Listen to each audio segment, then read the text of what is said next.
Take Command Podcast. That's Logan Paulson. I am Craig Hoffman, answering your mailbag questions, including this one from Benjamin, who messaged you on Instagram, Logan. Said, hey, Logan, I've got a question for Take Command. And Benjamin, your question was very long, is very good, is very thorough, but I'm going to paraphrase some of it, so I'm sorry I'm not reading verbatim. If we're assuming that edge is preferred at 29, obviously you're looking at an imperfect prospect. Guys in that range appear to be Donovan Ezaraku from BC, James Pierce Jr., Mike Green, Nick Skirton, and Landon Jackson. My question is, since this is such a deep group of edges, is it actually more beneficial to target either corner or offensive tackle and then a bucket 3 rusher in the second round, or take a round 1 edge and see how else the board falls? He then gives a bunch of examples and why he thinks this could be this way in terms of his second and third bucket players and how they fit with the guys already on the team. But the basic crux of Benjamin's very good question is, Logan, when you look at the contour of the draft, and if you've got, Ezaraku feels like he might be in a different class than those other guys, but I'd love for you to talk about that a little bit. By the way, that's who Tony and I took for the Commanders in our little mock draft yesterday. He fell to us. By us to us. But, would you rather target one of those guys that's clearly better because he's a first-round guy, or say, like, you want to know what? We might take a guy that's not as well-rounded, a little more specialized, for whatever reason he might be falling into that 3 or that third bucket of rushers, and take one of the top corners, non-Travis Hunter category, non the kid out of Michigan category, at the end of the first round. Yeah, this is where a horizontal board is extremely helpful for this type of conversation. So basically, there's a vertical board where you take every player and you rank them 1 to 400 or whatever you're doing, right? You just go straight in order, and that's your vertical board, right? Horizontal board is when you kind of lay it out on the wall, right? And you say you have it by position. Position is at the top, rounds on the left, right? And you kind of say, who do we have in tier 1, tier 2, tier 3, tier 4, and you go down, right? And so the conversation, I think, is really interesting, because is there a player at a different position that has value at 29 that's not an edge rusher? And so this is a really deep edge rusher class. And that's one of the reasons why I've kind of settled on edge rusher at 29. So when you look at offensive linemen, outside of Josh Simmons, I'm not sure I would take any of the offensive linemen at 29. I think I'd probably feel slightly more comfortable with Josh Connerly in the top or late or kind of mid-second round kind of level. I think he's going to be a good player, but there is risk associated with the prospect, right? If you want to go guard, I think outside of Brooks, maybe Zabel, I think both those guys go ahead of 29. But for example, if they're there, maybe that's a direction you want to go. And again, I know people don't get sized up for guards specifically, but that's the kind of prospect you're talking about for offensive linemen. By the way, real quick on the guard front, I think also in Reuters mock draft, the one I referenced earlier on from NFL.com, your boy from Arizona, who we took and got scorched in the comments for in our mock draft last week, he had him going at 28. Yeah, dude. That's what I'm saying. He's an upside play for sure in terms of athlete playing guard. So to me, that's where Jonah S, we're gonna call him, son of Aina, whatever. How do you say his name? We need the beast with the pronunciation guides. Dane, drop the beast. So that's where I'd say, but in terms of tackle, I'm not sure you're getting great value there. Yeah. So then you move to safety and you say, well, you got Anumanor, you got Starks, who I think Starks should be a top 10 player in this draft, top 15 for sure. I don't think he's going to be there. I've seen a couple mocks with him there at 29. If that happens, yeah, I'm going to take him because he's like a tier 1 player. He's this year's Cooper DeJean, Brian Branch. Stop over Kyle Hamilton. Stop overthinking the position. Take the good football player. Figure it out. So what I'm saying is there's 2 safeties, there's a couple offensive linemen that kind of fit that mold there. And so all of a sudden you're kind of going through positions. You're like, maybe I'd take Amari and Hampton, but I think he's probably going to go ahead of that. I think there's going to be 2 first-round backs. I think you'd probably go, in that 15 to 25 type of range. Colston Loveland, I think, goes ahead of that also, right? So then all of a sudden you're like, well, what positions are available still? So you say corner, right? And Siobhan Ravel is a guy that I would die. I would die if he was there at 29. I'd be so stoked. But I think everyone else feels the same way that I've talked to about him. So I think he's probably going to go ahead of 29. So then you're saying, well, who's the corner that you would take there at 29? And I don't have a great answer for you. You're going to take, here, let me pull this up real quick for corners. So you got the kid from Kentucky, Hairston, right, who I like. But again, I think for me, there's a little bit of risk associated with him because of the size, right? I don't love that. And then you say Azaria Thomas, who I love. Trey Amos, Benjamin Morris is like the next tier, excuse me, of defensive back. And I would be comfortable with probably Benjamin Morris. Azaria Thomas, I love the prospect. That's who DJ's got, by the way, in his latest mock for the Commanders is Thomas. And so, again, for me, I would say he's a high second-round pick, so maybe you feel good taking him at 29. But my point in this conversation is that the value to me screams edge rusher right there, right? Because I've got like 6 dudes that I would feel really comfortable taking there, right? So let me just pull up my list real quick because we were just talking about it. So you got Mbuka, who the question mentioned Mbuka, and I think that's a great guy there in terms of what he would do for the Commanders. I think that would be totally fantastic. You mean Ezeraku? Ezeraku, sorry, yeah. Ezeraku. I think he's a great fit for what the Commanders do. I think he's got pass rush upside. He can rush from multiple spots. He's a little undersized, which is why he's there at 30 or 29. But man, they're just a really sharp pass rush project. Nick Scorton, love the dude, man. Love him. Like, he just plays with his hair on fire. Landon Jackson, love him too. So there's 3 dudes right there that I would say right now, based on my bucketing system, I would be like at 29. So I just mentioned maybe 1 DB, 2 DBs that I would feel comfortable taking there. And then I've got 3 defensive linemen. We talked about the offensive line. If you don't want to take a guard, doesn't seem like there's going to be great value there at that spot for 29. So again, that's where, to me, it's just kind of going through. And I haven't done my full big board. I haven't done my full horizontal board yet, but that's just kind of just going through the names real quick. Why I'm kind of like, feels like one of these guys is going to be there at 29. And so that, and so that's what, like, back to the original question.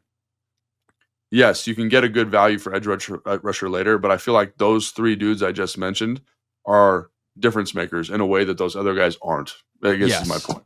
This to me mirrors the conversation that we've been having about the offseason in general, right? People get way obsessed with how you get players.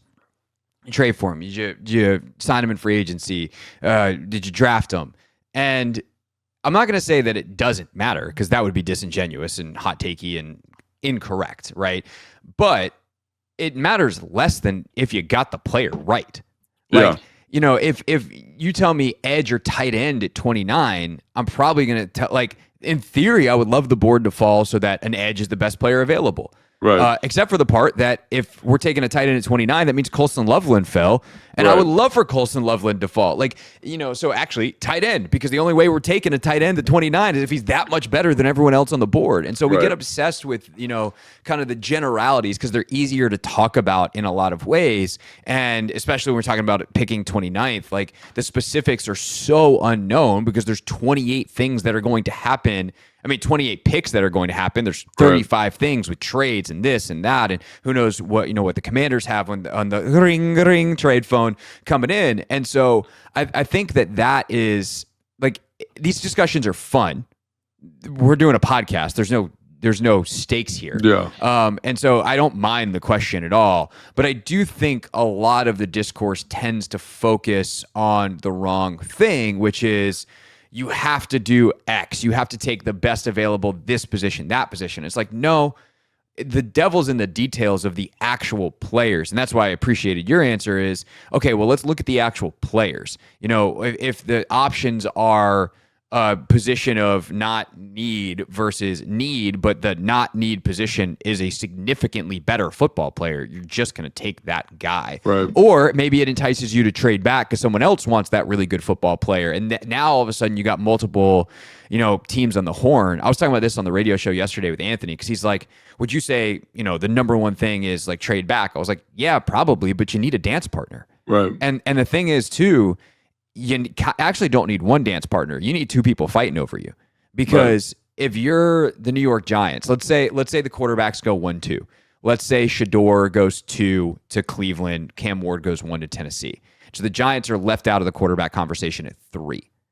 Well, if their plan is to trade back into the first round, that would mean, you know, once you're at 29, that would be a very stupid trade unless you're just dying for that 5th-year option.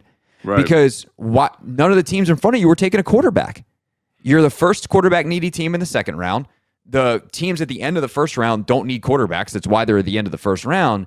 And so you need multiple teams now. You need Pittsburgh. You need whoever else calling the Commanders being like, yo, I want the 29th pick. And now all of a sudden you can call the Giants back and be like, hey, I know you don't want to trade with us. We're your division rival and you were hoping to wait. But if you want Jackson Dart, Pittsburgh's coming up to get him, so Right. beat their offer.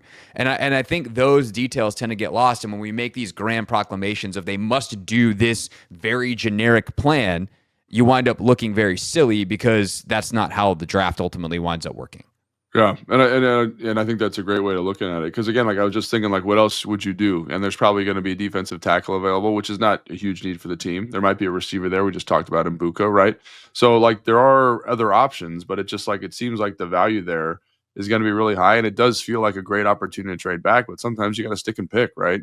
And Adam's done a great job, at least last year, of kind of finding like little sneaky ways to get back in the draft a little bit and make some moves and accrue more draft capital, which, it's really like a masterclass. And then again, everyone's mad at him for trading back because he gave the Eagles Cooper DeJean. So, like, do you actually want him to trade back? We also got Mike Sanders still. Like, I don't care. Of course. Man. It's like a player's a player. And like, I think, it depends on what their grades were. And I think it's also like gives you more bite at the apple. Like you get Mike Sanders still and Brandon Coleman. Like, is that better than? And we'll see if Ben Sinnott can turn it around. Yeah. That you get that like 3 players are better than one, even as great as Cooper DeJean was, and help them just win a Super Bowl. And my general draft philosophy, and I'm just a dude in a room, hanging out with his buddy talking draft, is like you want to pick a lot because it's easier, right? Like the draft is an imperfect science. Like, oh yeah, I'll watch film and do all this stuff, whatever.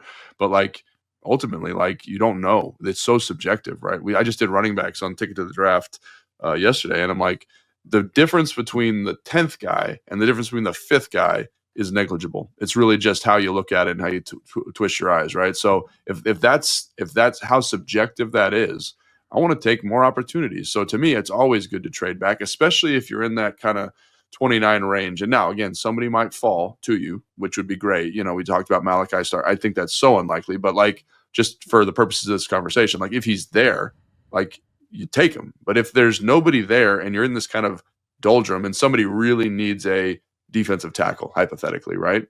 And they want to get up there for Kenneth Grant so bad, the kid from Michigan. They want to trade up. They want to make it happen. They need a run-stopping defensive tackle. Like, great, trade out of the spot. I think the mock draft that we did last week, where it was like Colston Loveland was there, and the Chargers wanted to trade up. Like, that's a really good kind of embodiment of what's going on here. Now, I think you probably take Colston Loveland in that case. We didn't because we played the game. We traded back. But that's kind of what you're dealing with. You need an asset there that people want to get up for, and quarterback, blue chip position, whatever it is. Yeah, and to that point, right, I would totally agree with you philosophically. More picks equals better. But ultimately the point of the picks is to get good football players, Correct, which is why I don't hesitate to trade picks either for good football players. If I can take the risk out of it and trade some picks for Laramie Tunsil, I'm probably wasn't going to draft Laramie Tunsil. So like you have to be able to hold these multiple thoughts in your head at once. And when it comes to team building of like, yes, would I like more picks or less picks? I would like more picks. Unless more picks means that I'm just taking a bunch of chances and never taking any risk with trades where I have a much higher hit rate because I've actually seen those guys play in the NFL and they have a proven track record. And depending on my financial cap situation, if I can afford the more expensive contract because I'm saving money elsewhere, like a rookie quarterback contract and a rookie cornerback contract, two pretty expensive positions at the top of the market, then sick. Like, let's do that. So it's about using the picks well to acquire good players, whether you actually draft them or whether you trade them. To me, I don't want to say it's irrelevant, but like it's almost irrelevant. The point is to get the good players. And you got to get good players. That concludes Craig and Logan's draft philosophy. Get good players.